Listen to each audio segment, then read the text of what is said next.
Mister, stop that.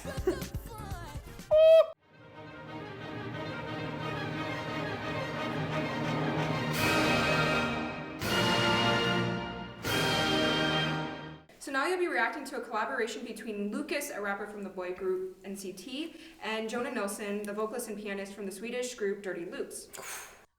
Oh my god, I love him! Oh my god, they're so good. This better be lit. Okay. This track also features a bass player named Bona Richard.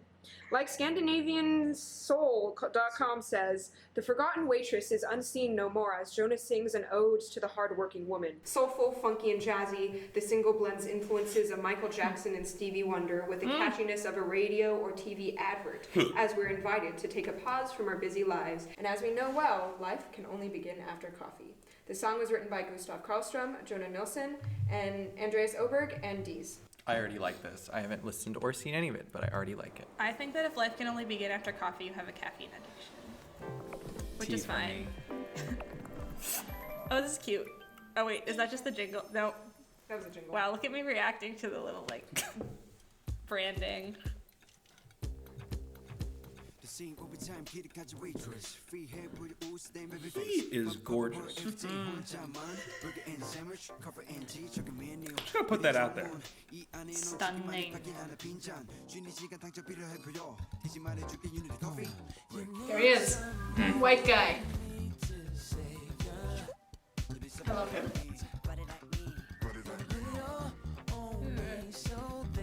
This guy obviously had a hand in the production. Oh! His bass playing is so good. He doesn't go into falsetto though, because he is badass. Wow, he's singing in chest voice right now. Yeah, That's he's still in chest voice. high-ass chest voice. Yep. Working Day and Night is one of Michael Jackson's songs. Woo! Much like Michael Jackson. It does breathe a new light to it though, because it uses different effects. The bass playing. Ooh,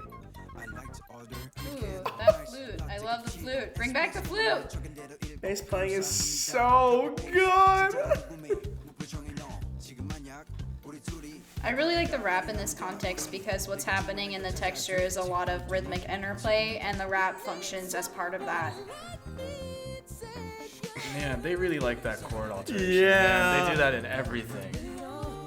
Way to put their stamp on it.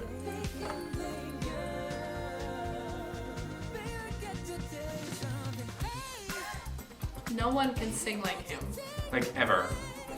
I don't know what steroids he put into his throat, but...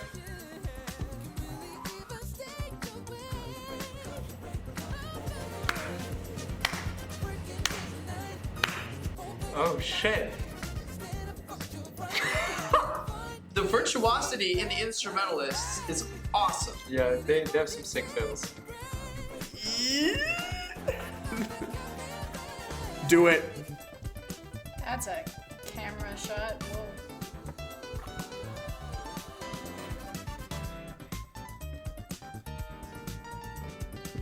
Woo! Mister, stop that.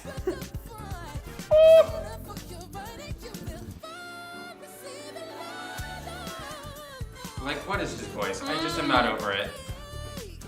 I love this voice. This man. Right? This man. This man.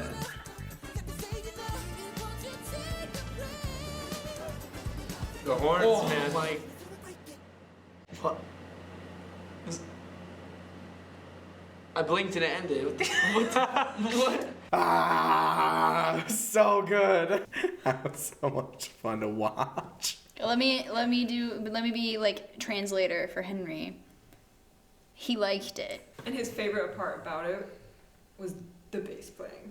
Yeah, although that piano solo is a close second. Their harmonization of it is so nice. And sometimes the coolest thing that you can do is having the melody have like almost nothing to do with the chords underneath it, and it's awesome. Like they have very little functional relationship to the melody, but they have functional relationship to each other, and it eventually collides back in with the melody. That's sick.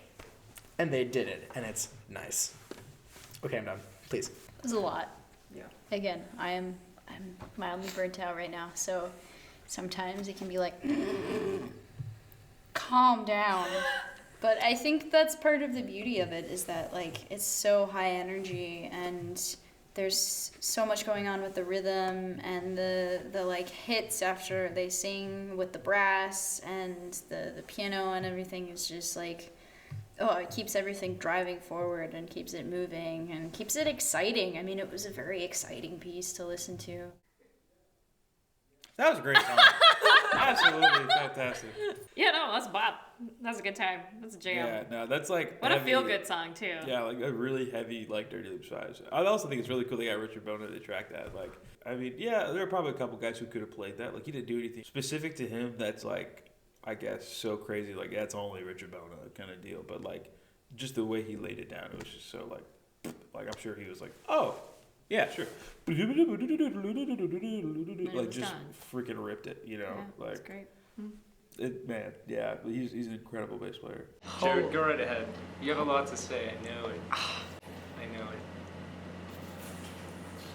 We're a family friendly channel. So the words that I want to use, I just like holy macaroni. But like no, it was so good. Wow. Like the horn line was like so tight, like that tight. Their articulation was so awesome. Like there was like a bite to it, but it wasn't like tongue heavy. So there's still like a lot of sound, like a huge sound compact in a really small note. So it's like they're zipping away through line, because like doing something like that takes a lot of attack and a lot of front, and it's easy for that to really be sluggish.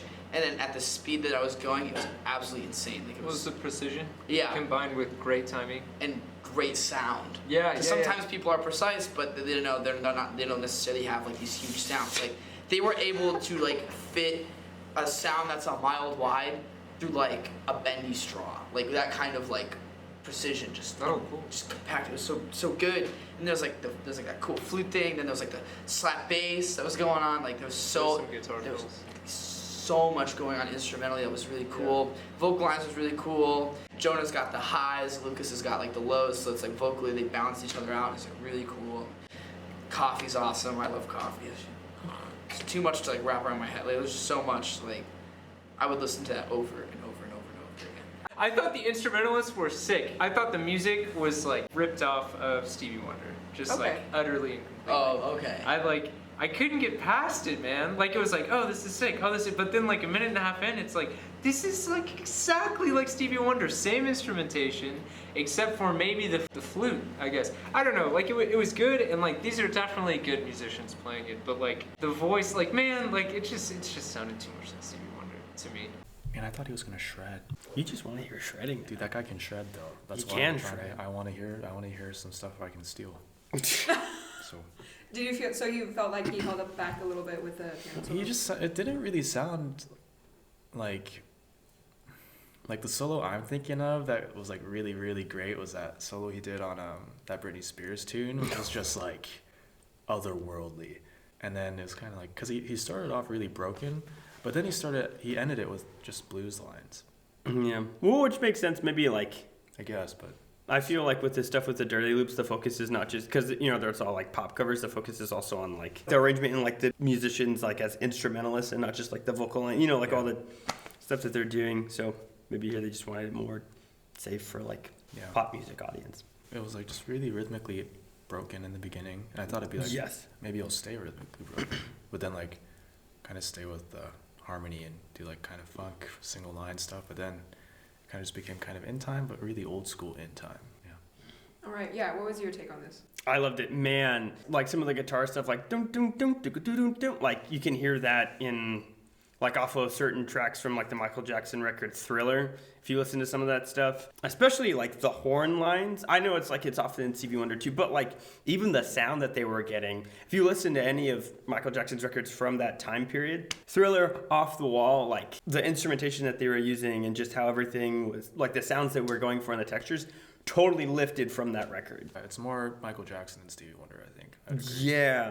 And even like obviously in the vocal line too, the fact he stayed in the upper register, some of the like the you know, like just Things that you would hear Michael Jackson do, very much heavily influenced. Like, it wasn't even subtle. Oh my god. Okay, I have so much to say. Holy shit. Okay, so let's talk about his voice. Yes. Yeah. That's pretty good. I live for collaborations like this where multiple genres and influences and inspirations come together to make music that is recognizable in some ways, but for the most part as a whole is very new and kind of never heard of. Like, I love that, like fusing of different genres and stuff. Totally all about it. Love it. So I love this for that reason, but also where his voice sits, it's like very high. Didn't have to break into head voice very often. That's crazy. And he was just belting up there, and it was very reminiscent of young Michael Jackson. Like, very reminiscent. It was like perfect for that. And he was so like delicate up there too. Like, it wasn't like straining or anything. Yeah. He was just like perfectly like, And it was I'm just gonna float up. Yeah, it was amazing. Like, the range was amazing, and then all the runs, like everything. Like, he didn't walk into the song. Like, he ran into the song. Like, it was so good. Such agility, wow. Amazing. The bass guitar, like, it was just like everything. Like, it was everything I want in a song. And I'm going to listen to it until I can't listen to it anymore. Preach. Hello everyone, I'm ReacttotheK channel creator, and I'd like to thank you for watching this video. I really hope you enjoyed or learned something from it. If you'd like to support us or help ReacttotheK grow, you can do so by visiting our Patreon and help us out by pledging any amount you can. Till next time.